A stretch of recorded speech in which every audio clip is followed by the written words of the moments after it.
Most of you know I like to canoe. It's a great hobby. It keeps me in shape. I can do it with friends. I can do it with family. I can do it by myself.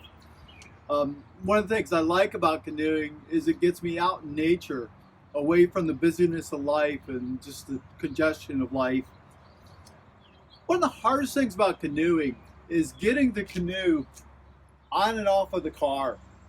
I can do it by myself, but canoes are heavy and they're large and it's awkward. It's way easier with two people. All of us have hobbies, and it's a great thing. A lot of us have different hobbies and interests that we enjoy. I know people who bowl, Pastor Steve sails. I know people who garden, and there's many other hobbies. Hobbies are actually good for us. There's research that indicates that people who engage in hobbies are healthier. The thing about a hobby is it's something we can do, but nobody else has to do it with us. It might be better, it might be easier if somebody joins us, but they don't have to. In our devotional series this past week, we've been looking at the greats. Pastor DP looked at the great obedience, and Pastor Steve looked at the greatest commandment. Today I'm looking at the Great Commission.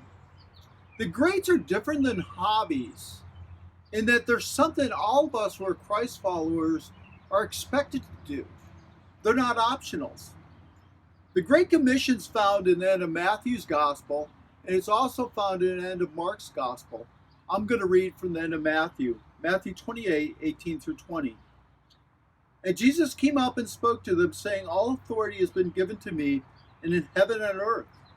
Go therefore and make disciples of all the nations, baptizing them in the name of the Father, and the Son, and the Holy Spirit, teaching them to observe all that I command you. And lo, I am with you always, even to the end of the age." Notice the alls in the passage. All authority, all nations, all things that Jesus taught, and even to the end of the age, or all days. And Jesus' authority, we are to make disciples of all nations. The verb, the thing the church is supposed to be doing, is making disciples. I find too often that we focus our role on being a disciple and are hesitant in helping others to be disciples, to be disciple makers. Years ago, I remember asking an older member of the congregation, a guy who'd walked with Christ for many, many years, and I asked him to help me disciple some other guys. And I was shocked when he said no. And the reason he said no was because of his own struggles and his own failures. We have to realize and recognize that struggles are normal. It's part of life, and it's not something that disqualifies us.